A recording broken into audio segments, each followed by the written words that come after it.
Donc, bonjour, il y a une personne que nous regarde, c'est super. Merci beaucoup d'être là, donc nos deux. Bonjour à tous. Donc, on va attendre un petit peu, peut-être qu'il y aura plus de monde.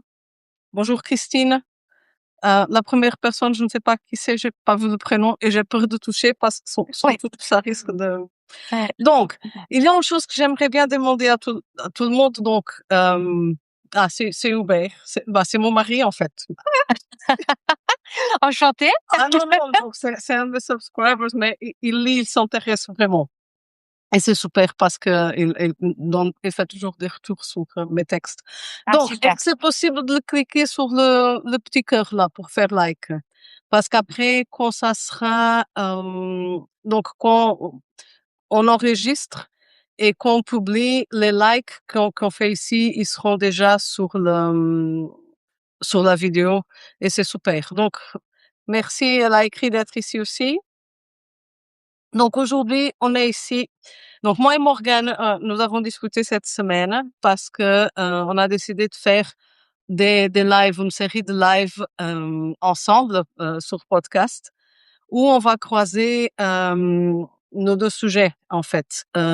Donc moi, je suis thérapeute somatique spécialisée en stress post-traumatique, trauma et TDAH et aussi TSA, autisme.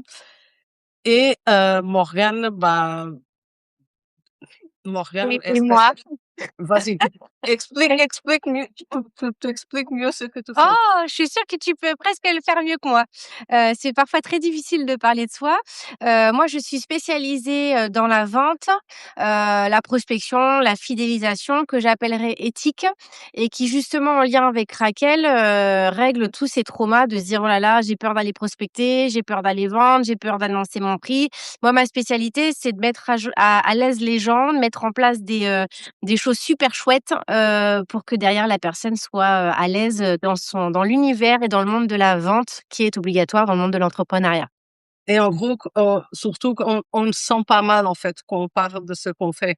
Je Oui. pense que ça, c'est le plus important parce qu'on ne se rend pas toujours compte que moi, par exemple, c'est pas que je vends. Moi, je ne vends pas, mais j'ai quand même besoin de présenter mon activité, ce que je fais, etc. Et c'est beaucoup plus facile quand on se fait aider par toi, par exemple. Mmh mh. Donc, en gros, tu aides les entrepreneurs à vendre avec méthode et éthique. C'est, c'est ce que je vois. C'est exactement ça. Et oui. Et donc, on a décidé, en gros, de croiser nos deux mondes. Euh, ok, Christine, mais merci Ça beaucoup marche. d'être ici. Euh, donc, on a décidé de connecter, de faire le lien entre les deux mondes parce que souvent, dans tout ce qui est vente, prospection, business, savoir son business aligné, aussi se sentir à l'aise à présenter ses prix, son activité, on sent des blocages et les blocages nous empêchent souvent bah, D'avancer. d'avancer. Mmh. Et donc, on, pendant qu'on discutait justement pour faire ce live, on s'est rendu compte que le thème que l'on va parler aujourd'hui, que c'est l'harcèlement, c'est quelque chose qui est très présent dans le monde de la vente, dans le monde commercial, Mmh mh. qui a une exposition répétée à la pression, à l'harcèlement, et qu'à un moment donné, le corps, il passe en mode survie et après, il peut rester. Mmh. Et donc, je vais d'abord peut-être expliquer ce que le corps enregistre. J'ai des notes aujourd'hui, des bullet points, je suis super contente pour ne pas oublier. Donc, en gros, notre corps, il a 4 réponses au stress. Donc, on a la réponse de combat, de fight. On a aussi la réponse de fuite, quand on s'enfuit, figement, considération et soumission. Euh, donc, quand on a un stress, notre corps il se prépare toujours pour la fuite ou pour la lutte, donc pour faire un mouvement très intense. Et quand ce mouvement très intense il n'est pas fait parce que notre système nerveux trouve qu'on risque toute notre vie son effet, et donc il nous fait sidérer. Donc, toute cette charge et cette énergie créée pour faire ce mouvement très intense, elle reste dans le corps et elle a besoin d'être déchargée. Et elle est déchargée, bah, son état de la nature par des tremblements. C'est une des techniques que j'utilise, mais c'est pas le sujet ici. Donc, quand on ne laisse pas le corps décharger, cette énergie, elle reste stockée dans le corps. Et ça crée, en gros, des blocages. Mmh mh. Donc, je ne sais pas si tu veux ajouter quelque chose ici, Morgane. Oui, oui, complètement. Je réagis d'ailleurs à ce que dit Christiane qui dit qu'elle elle est, retraitée et que, elle a beaucoup de vécu parce qu'elle a eu 30 ans d'expérience dans l'analyse. C'est effectivement ça peut effectivement être un sujet, sur le passé, sur le vécu en entreprise, sur des choses qu'on a emmagasinées et qui fait aujourd'hui, l'adulte, le retraité, qu'on est. Donc c'est au contraire très intéressant et c'est vrai que moi je le vois beaucoup aujourd'hui avec, mes clientes, hein, quel que soit leur âge. Aujourd'hui, on a créé tout un monde autour de la vente, au cours de l'univers du monde du travail et cetera et on absorbe déjà tous ces côtés un peu négatifs de: «Ah la vente c'est comme ci, le salariat c'est comme ça» et on arrive déjà avec des a priori. On arrive avec nos passés, on comme tu disais, les différents traumas, les différents vécus et en fait, il y a des situations qui se bloquent complètement. Moi, je vois des super entrepreneurs avec des offres magnifiques se bloquer complètement, au moment où il va falloir décrire, ce qu'ils font, pourquoi ils sont là et cetera et puis quand on creuse, on se rend compte, que, bah, plusieurs fois on leur a dit: «Mais en fait, c'est nul ce que tu dis. On comprend pas ce que tu dis» ou des fois des parents qui ont dit: «Mais en fait, chut, tais-toi». Tais-toi, arrête et en fait, c'est tous ces petites phrases qui ont l'air de rien, sont ancrées dans le cerveau et moi, j'ai face à moi, généralement, effectivement, des personnes qui, beh, du coup, se retrouvent complètement perdues. Ils savent plus quoi dire parce qu'ils ont été élevés dans, bah, le tais-toi. Voilà. Mmh.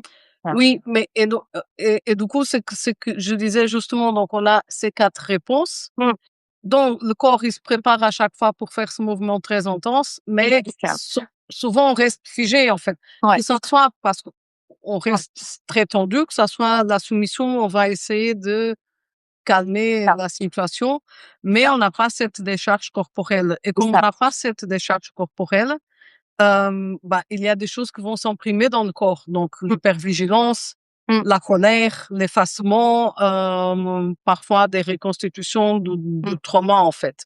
Moi, Et j'ai donc beaucoup le fait trauma ici, c'est pas nécessairement le grand traumatisme, mais les petites choses que ne sont pas, bah, qui n'ont pas l'air d'être traumatiques justement, mais qui s'impriment petit à petit dans le corps parce qu'on reste figé. Et donc, ça peut être un email sec, ça peut être aussi, ben, un silence après avoir envoyé un devis. Et donc, Mmh, on a, ben, en gros, quand c'est un moment de stress, on a le cœur qui accélère, on a toute cette ça, réaction, c'est ça. tension On va croiser les et bras beaucoup. oui, et le corps, il réagit avant que le cerveau analyse et parfois, le cerveau analyse, on sait cognitivement que c'est comme ça, mais dans le corps, ça se passe de façon complètement différente et donc on a Exactement. ce figement. Mmh mh et il y a vraiment des arrêts, complets, hein. Moi, j'ai des adultes en face de moi qui s'arrêtent complètement et qui prospectent plus, qui envoient plus leurs mails de relance, et c'est rigolo parce que tu vois, par rapport à ce que tu dis, moi, tout à l'heure, j'ai écrit, du coup, ma newsletter en ce sens et je me suis même souvenue, moi, de certaines choses que j'avais eues où, plusieurs fois, on m'avait fait des remarques, par rapport aux hommes. Parce que, bah, dans le monde du commerce, le monde, on dit souvent: «Oui, les femmes, elles réussissent parce que c'est des femmes», et cetera, par rapport aux hommes, tout ça et puis moi, j'ai toujours dit: «Bon, n'importe quoi, j'ai jamais fait ça» et je me suis rendu compte, en fait, en écrivant ma newsletter, que c'était rentré aussi dans mon cerveau parce que moi, très longtemps, dès que j'étais dans un groupe d'hommes, je parlais plus et même là, en tant qu'entrepreneur, il m'a fallu un temps dans les clubs affaires où, devant des hommes, j'osais dire: «Coucou, je suis là» et en fait, au début, j'étais complètement fermée. Et c'est en allant chercher, pourquoi que je me suis rendu compte que, bah, oui, il y a ça et en écrivant ma newsletter tout à l'heure pour être en lien avec le Ouais, sujet du jour, ça a complètement, fait tilt dans ma tête. ouais, oui, mais après bon, parfois on a aussi, cette crainte de se montrer parce qu'on se sent jugé, Absolument. hem, Mmh. on a le manque de confiance, Mmh. heu, on a aussi souvent, être un petit peu dégagé, un petit peu comme la petite rigolote qui ne sait rien de C'est quoi ça. elle parle. Donc j'imagine que ça existe aussi dans le monde de la vente. Mmh mh. Euh, et, euh, et tout ça fait que, on se sente, coincé et figé. Mmh. Donc, je voulais aussi, parce que dans cette conversation qu'on a eue en préparant pour ce live, tu as parlé aussi de quelques petits détails que je me rendais pas compte que ça existe. Oui. Comme par exemple, donc moi et Morgane, on s'est connus sur LinkedIn et grâce à LinkedIn. Et moi, comme je n'ai que des bonnes expériences sur LinkedIn, j'ai rien à dire. Et donc, du coup, j'étais pas au courant de ce que Morgane m'a raconté, qui est l'histoire des photos de pied. Oui. Oui, oui, Photos de oui. pied. J'ai eu énormément effectivement d'hommes, qui, du coup, par rapport à mes posts et cetera, m'envoyaient des messages privés et me demandaient derrière combien je, finançais, enfin combien je leur demandais, je leur devisais, voilà, des photographies de mes pieds. Voilà. Que je trouve que c'est une question tellement, je ne savais même, ça serait sur un autre réseau social, je trouverais que, voilà, c'est comme Non, ça, j'ai pas vraiment beaucoup d'attentes. on Mais était bien sur LinkedIn. c'est très professionnel comme ça, je m'attendais pas à Mmh. une chose pareille. Mais ma question dans tout ça est, qu'est-ce que ça t'a fait sentir, en fait? Ou qu'est-ce qui s'est passé? Est-ce que tu te souviens, qu'est-ce que tu as senti? Alors, moi, je te dirais que dans un premier temps, ça m'a fait rire, mais je pense que c'est un rire jaune parce que malheureusement, moi, dans mon histoire, j'ai été, donc 20 ans commerciale avant d'aujourd'hui, passer, du côté un peu formation, je dirais, formateur donc c'est quand même des très fréquent, ce genre de situation que j'ai pu vivre où les hommes étaient vraiment très limites. Et je pensais être sortie de ça et du coup, le monde digital et des réseaux, s'offrait à moi et je le découvrais et en fait, je me suis rendu compte que c'était pire, sur les réseaux parce que autant en face à face, il y a quand même cette limite de face à face où très vite la personne voit que toi, tu es un peu gêné et qu'elle a dépassé les limites. Alors qu'en fait, derrière l'écran, l'homme qui t'écrit, il a zéro limite. Donc au départ, j'ai rigolé jaune et après je me suis braquée totalement et je me suis même sentie, envahie parce que la personne continue en fait. Même quand tu lui dis: «Non, non, non, non, non», la personne continue à t'écrire, continue à et tu es obligé en fait de bloquer la personne tellement la personne elle envahit ton espace quoi. Mmh. Et Et donc, mmh, oui, et donc ça, quand c'est répété et quand ça arrive souvent tout le temps, ça devient, traumatique ah justement oui, parce il y a l'événement, mais si c'est ouais. un événement que se répète à plusieurs fois, tout le temps, Mmh. tout le temps, tout le temps, et ce que je comprends, c'est que ça se répète quand même pas mal. À un moment donné, ça peut créer justement, bah, un manque de sécurité. Ah oui, totalement. Bah, Un c'est vrai d'ailleurs manque. exactement pour ça que j'ai arrêté de mettre ma photo. Il y a un Mmh. moment donné où je mettais plus du tout ma photo sur les Oui, posts. je me souviens. Mmh. C'était tellement trop que j'avais arrêté de mettre mes photos. Mmh. Mmh. Moi, j'ai jamais eu mais bon, disons que j'ai un âge différent Non, mais enfin, je pense mais je même suis pas. même pas sûre ce Et c'est puis ouais, enfin, tu sais, je me suis même remise en question en me disant: «Est-ce que mes posts, ils sont pas trop» enfin, après ouais, tu vois, tu me demandais justement ce que l'effet sur le corps, c'est qu'en fait, je me suis même demandé si c'est pas moi qui était oui, trop avenante et que du coup, les gens, supposaient que c'était possible, quoi. oui, mais voilà, ça, normalement, tu as le droit de mettre des photos de toi, Mmh. sans te faire soi-disant harceler. Oui. Et je sais que je me souviens que sur LinkedIn, de temps en temps, il y avait des commentaires, c'est pas Oui. Instagram, et Mmh. moi, je n'ai eu qu'1 ou 2 c'était pas lié au travail, alors que pour moi, tout ce qui se passe Mmh. dans ma vie, c'est lié à mon travail parce que je ne suis qu'une seule personne et je ne dissocie pas, Bah oui, bah, la en personne après-midi. que je suis, en privé de la personne. Donc, c'est pas que j'ai la même posture, mais moi, s'il y a quelque chose qui se passe, que me laisse dans un certain état, que je ne suis pas nécessairement bien parce qu'il y a un problème quelconque, par Mmh exemple, quand mes enfants, ils étaient malades à la maison, est-ce que je travaille de la même façon? Non. mh, Non, parce que mon objectif, c'est de m'occuper de mon enfant. Et oui, ça affecte mmh, mon travail, il n'y a rien à faire. bien Et sûr. si je dissocie, bah, je peux le faire, mais je sais bien à quoi ça amène après, que c'est Mmh mh. à une fatigue extrême, au burn-out, et bah, qui est vraiment le pire, en fait. Mmh, Donc, tout ça absolument. pour dire que quand on vit des situations comme ça, donc, tu remarques ce que tu as ressenti et ces réactions, en fait, sont normales. Mmh mh. Et il y a quelques stratégies, en fait, pour restaurer cette sensation de sécurité. Mmh. Donc, les réactions sont normales et elles ne disent pas qui tu es, donc elles ne te définissent pas, ce sont des réactions. Oui. Mmh. Et c'est très important aussi de distinguer le déclencheur, donc ce qui déclenche ça, que normalement est au passé. Mmh. C'est pour ça que c'est cette mémoire corporelle qui est là quelque part. Heu, donc il y a une différence avec le présent qui est la menace réelle Mmh. et hem et c'est très important de faire la différence. Est-ce que je réagis comme ça maintenant dans mon corps parce qu'il y a quelque chose maintenant, une vraie menace, ou est-ce que c'est lié à quelque chose qui s'est passé et je suis en train de, ramener cette mémoire Mmh. maintenant et de réagir comme ça parce que j'ai cette mémoire-là. Heu et on peut aussi, hem, dans ces circonstances, comprendre: «OK, donc là, maintenant, il n'y a rien, c'est juste qu'il y a une mémoire qui est venue, qui m'a fait sentir comme ça, alors qu'il n'y a pas de menace». Et là, Mmh. on peut passer, justement de la sensation de «c'est OK» à cette sensation de «c'est désagréable» Mmh. et observer qu'est-ce qui se passe et donc faire une pendulation entre une et l'autre.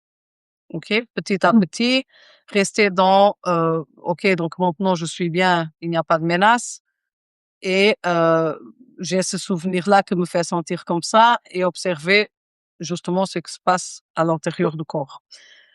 Une autre chose qu'on peut faire aussi, que marche très, très bien, qui est gratuite, que tout le monde le fait, c'est de respirer. Mmh. Donc la respiration, c'est quelque chose qu'on pense que, bah, tout le monde fait bien, mais elle affecte énormément, nos réactions, et aussi tout ce qu'on fait. Donc, ça peut être utilisé vraiment pour calmer. C'est très facile, c'est faire juste une respiration diaphragmique. Donc, avec le diaphragme, peut-être mettre les mains sur le ventre, ou sur le diaphragme et sentir juste la respiration. Et après, compter, par exemple, 4-5 secondes pour l'inspire, 4-5 secondes pour l'expire et pendant qu'on compte, bien sentir les mouvements du corps avec la Mmh. respiration. Que ça soit avec les mains, que ça soit juste en sentant ce qui se passe. Mmh. Et petit à petit, avec ce genre d'exercices qui sont très rapides et très faciles à, introduire à n'importe quel moment, on peut, reconstruire un peu cette sécurité interne Mmh. dont on a besoin pour, en gros, ne pas dépendre de l'environnement, Mmh. pour se sentir, confortable. Donc, avant de, par exemple, Mmh. prospecter ou Mmh. de prendre contact avec quelqu'un. Mmh. Ça fait prendre le contrôle quoi, in fine, hein? Bah oui, oui, moi, le mot contrôle, c'est dû à mon travail, j'essaie de ne pas Mmh. l'utiliser, mais c'est vraiment, rétablir une sensation de sécurité interne. Mmh. Je ne sais pas si ça a du sens pour toi? Ouais, après par contre, je te dirais, tu vois, c'est ce que dit, Christiane. Est-ce que parce que moi, du coup, c'est beaucoup ça, des choses que je fais au niveau des exercices de respiration, avant d'appeler, avant de faire de la prospection. OK, on se pose, on se vide la tête et on y va. Mais qu'est-ce que tu amènerais finalement pour que, bon après on passe peut-être du côté du soin, mais, de se dire que, éventuellement de se dire: «OK, qu'est-ce qui fait qu'aujourd'hui, c'est comme ça? Parce que des fois, on en a même pas conscience, quoi, de ce qui se passe. Donc c'est vrai que moi, je vais intervenir dans cette respiration et dans le process d'y aller petit à petit pour que le corps, enregistre que c'est OK, que c'est safe, Mmh. ça craint rien. Mais est-ce que ce serait pas, finalement adéquat d'aller chercher aussi ce qui a provoqué cette situation pour ne serait-ce que la comprendre? Rare. Donc, Et moi, ce que grosse j'ai question. parlé ici, c'était juste des exemples. Donc, Mmh, comme Christiane, j'ai vu qu'elle disait, c'est pas comme ça qu'on va résoudre le problème, et mmh, c'est vrai. mmh. Donc, ça demande un petit peu plus de travail que ça. Mmh. Ouais, là, on rentre dans de la thérapie, quoi, hein. Oui, donc oui. Et après, il y a plusieurs choses. Donc peut-être que, on sait pourquoi on réagit comme ça, mais peut-être pas. Parce que la mémoire traumatique, je vais parler de mémoire traumatique, encore une fois, c'est pas nécessaire, c'est un grand mot, Mmh. et très fort. Donc c'est une mémoire qu'en fait, elle est implicite, elle est ancrée dans le corps. Mmh. Donc quand on vit un événement quelconque et qu'on n'est pas prête pour cet événement, et donc c'est trop pour que notre système nerveux puisse Encaisse. l'absorber, oui, Mmh. puisse le Mmh.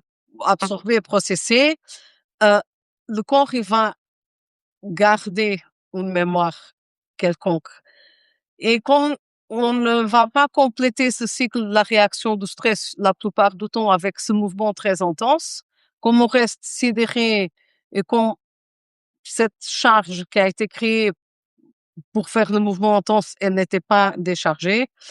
Euh, donc, il y a ce stockage dans le corps qui va créer un blocage. Et donc, il y a plusieurs techniques qui permettent justement de défaire ces blocages.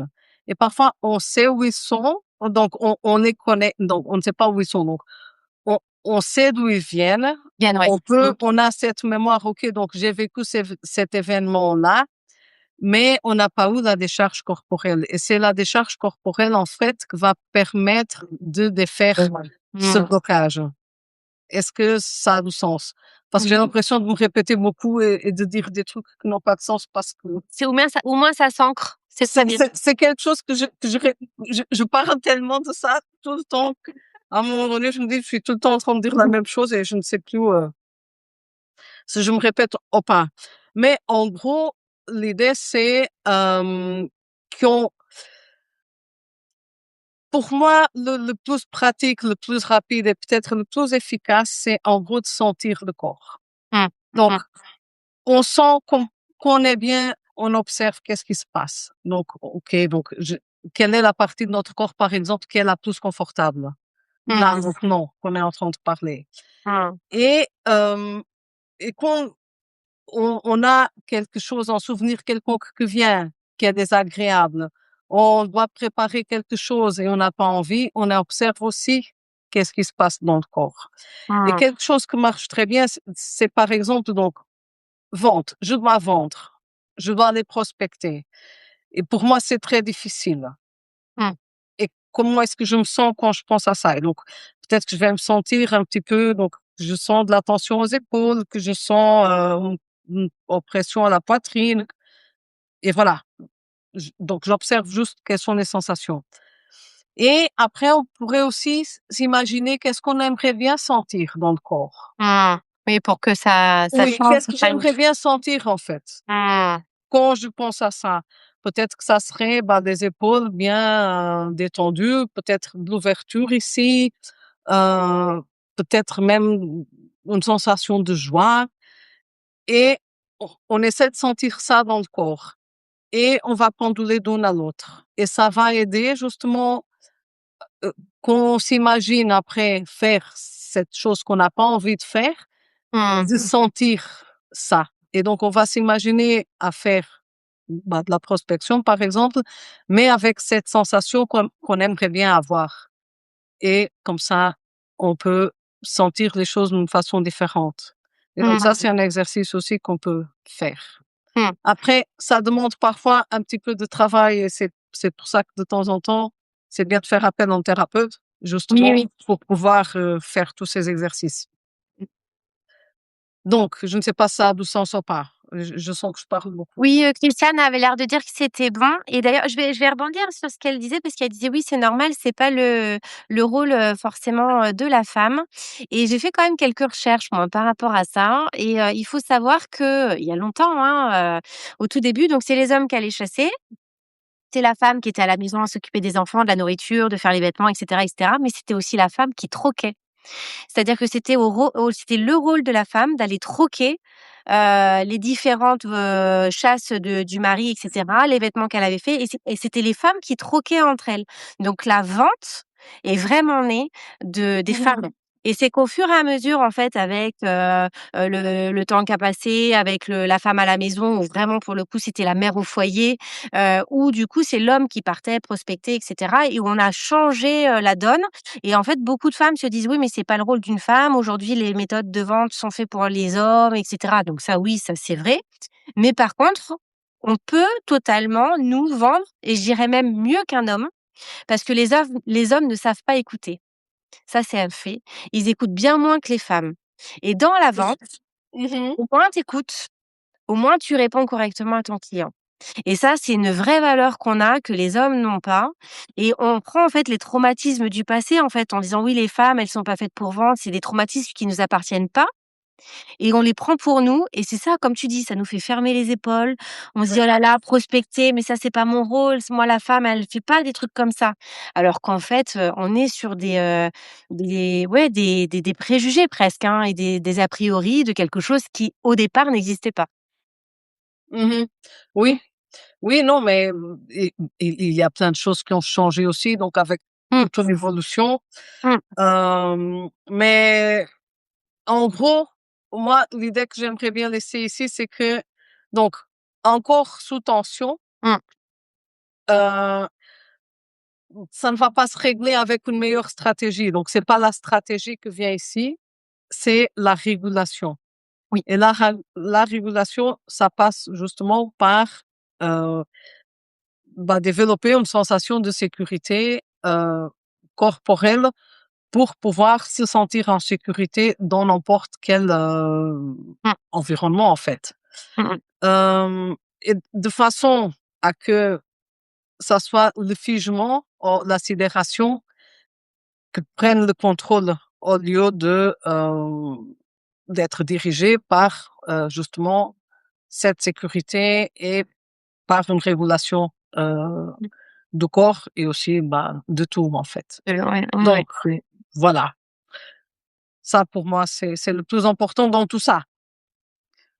Est-ce que, tu aimerais bien ajouter quelque chose? Parce que je vois tout doucement qu'on arrive, à la fin de Ouais, j'étais en train de loucher parce que moi, je suis comme toi, je louche sur mes notes. ah! Hem, non, je pense qu'on est, quand même pas mal, là, on avait noté, oui, voilà, effectivement, le fait de mettre tout ça en place, de vraiment d'œuvrer pour avoir un corps qui est pas sous tension, ça libère tout un tas de choses et on se retrouve, à passer d'un sujet, qui était pas du tout OK, à un sujet où finalement on est hyper à l'aise, quoi. Ça peut être même des conférences. Combien de Ouais. femmes viennent nous voir en disant: «Oh là là, moi les conférences, c'est pas possible pour moi», alors qu'on les retrouve un an plus tard, elles font des conférences, alors je vais extrapoler, mais presque tous les jours, quoi. Mmh. Donc il y a vraiment des choses magnifiques à faire, sur le lever du trauma, déjà savoir qu'il est là, le lever, reconditionner le corps à faire quelque chose qui est agréable Mmh. en soi, Ouais. au fur et à mesure et après, se dire que c'est OK et retourner sur le terrain, et puis c'est parti et là on parle de la vente, mais ça pourrait être même le management, ça pourrait être Mmh. vraiment sur un tas d'autres Ça rôles peut être qu'on n'importe vit au quoi, donc quotidien. c'est, quoi que ce soit qu'on fait dans la vie, en fait. Et donc, Exactement ça. ce que j'aimerais bien dire, c'est que donc ici, je veux bien expliquer les exercices, mais c'est pas vraiment le but. Et j'ai mais plein d'exercices sur mon Substack. Donc, du coup, si vous sentez envie d'approfondir quelque chose avec des exercices, j'ai plein d'exercices dans mes posts gratuits que vous pouvez utiliser et bien sentir des différences. Est-ce que ça vous fait sentir quelque chose de différent? Mmh. Et vraiment essayer d'observer le corps et amener l'attention au corps, qui n'est pas toujours évident parce que dans notre société moderne ici, dans le monde occidental, on n'est pas toujours très connecté au corps. Mmh. Mais c'est pour ça qu'on fait des exercices, c'est pour reprendre cette connexion avec le corps. Donc moi, donc je sais que tu as aussi beaucoup de ressources dans ton Substack à toi, Morgane. Parle un petit Oui. peu. Oui, oui, oui. Moi, dans mon Substack, c'est pareil. Alors moi, on n'est pas sur vraiment les exercices parce que globalement, il y a pas trop d'exercices à faire, dans mon job, je dirais. Mais effectivement, je donne, un tas de tips, de mindset. C'est parce que comme voilà, comme on disait, ça peut passer aussi par le mindset et cetera. Comment faire pour, pouvoir se sentir à l'aise dans la vente. Déjà pour ne serait-ce que créer une offre. Comment on crée une offre, comment on crée un prix, qu'on assume. C'est ça, Mmh. c'est quelque chose qu'on voit beaucoup, on l'a pas évoqué, mais ça, c'est des gros traumas. Un gros trauma, notamment pour la femme, de parler argent. Oui, c'est ça, Heu, l'argent, c'est un blocage. c'est une catastrophe. Écoute, argent, c'est un terme qui mérite une série toute seule. Ah oui. Tellement il y a des blocages, mais chez les Mmh. femmes, c'est incroyable la quantité de blocages qu'on a sur l'argent. Ah oui. Sur faire de l'argent, sur ne pas faire de l'argent, la Mmh, relation avec l'argent, c'est dingue. Et c'est c'est ça. un sujet, c'est un tabou, mais fort, quoi. Ah oui. Et C'est je te confirme que j'ai fait pas mal de newsletters, ouais. vraiment sympas, à ce sujet pour lever tout ça. Et là, pour ceux qui pourraient être sur Montpellier, j'ai levé aussi, j'ai fait les ateliers, prospection où je me rends compte que, même voilà, au début, c'est pareil quoi. En fait, j'ai une demi heure de présentation à chaque fois avant qu'on prospecte, enfin qu'on fasse tout ce qu'il faut et à chaque fois l'argent il revient en haut de la page quoi. C'est systématique, systématique. OK. Donc, j'aimerais bien redemander aux personnes chéries qui sont ici en train d'assister de pousser sur le cœur, puisque vous avez resté ici jusqu'à la fin, c'est bien. Donc, vous voyez le cœur là, il faut Et pousser. et d'ailleurs, merci à Christiane, pour ses commentaires. C'est Ouais. super.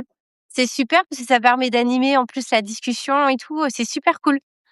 Et merci d'être resté ici aussi jusqu'à la fin. Mmh. Donc, ça, c'est notre deuxième live. Le premier, c'était très pas préparé du tout. Et c'était super. Celui-ci, je me sens un petit peu, c'est curieux, mais je me suis sentie plus à l'aise avec le premier, justement, Oui. peut-être parce que c'était pas préparé. Mais c'est quelque chose qu'on va faire maintenant. On va essayer de les faire les vendredis soirs, Mmh. de façon, on va essayer de maintenir cette logique hebdomadaire, tout en sachant que ça va être hasard nomadaire. C'est notre mot préféré. C'est un mot que mon Ça, mari, quand il est là en train d'assister, ça. a inventé pour mon premier blog. Et donc, on va parler de plein de choses, donc tout ce qui est lié à stress, système nerveux, Mmh. trauma, blocage et tous les blocages justement qu'on a Oui. dans tout ce qui est vente, ses offres et la façon parfois aussi de se présenter, de prendre contact avec les gens et tout ce que Morgane maîtrise dans son sujet plus vaste qui est la vente éthique. Parce que je trouve que l'éthique, c'est aussi important ici. Oui, surtout Et qu'aujourd'hui, très respectueux aussi. oui, oui, parce qu'aujourd'hui, on dit souvent: «Oui, la vente, c'est de l'arnaque», Oui, l'expression justement, non? d'ailleurs, il y a une expression qui est toute faite de dire: «Tu vendrais des lunettes à un aveugle». Et en fait, c'est faux, c'est pas vrai. Ça, c'est le cliché qu'on se fait du monde, des commerciaux, alors oui, il y en a qui sont comme ça et après, c'est comme tout, il y a des extrêmes partout, mais la vente à proprement parler, c'est juste génial. Non, non, mais moi, j'aime bien ta façon de faire. C'est pour ça qu'on est ici ensemble, d'ailleurs. C'est Oui. parce que c'est tellement respectueux et délicat et trauma sensitive et, Mmh. qu'on se sent bien et on comprend que c'est pas quelque chose je vais utiliser un mot que n'est pas tout à fait adapté, que c'est pas chelou. Mmh mh. C'est ça. et voilà. Donc Morgane, moi je trouve qu'on pourrait clôturer ici, ça va pour toi? Écoute, moi, ça va pour moi. En plus, là, on a même été capable, en louchant un petit peu, de respecter ce qu'on avait préparé, donc c'est super cool. Oui, oui, oui, et surtout on est arrivé parce qu'on a eu quelques difficultés pour démarrer ce live, on n'arrivait pas à se connecter, Mmh. mais là ça a bien marché. C'est ça. Donc merci beaucoup et du coup, Merci à tous avant et à la semaine prochaine. à la semaine prochaine et merci beaucoup d'être ici avec nous. Bonne soirée à tout le monde. Bonne soirée, bon week-end.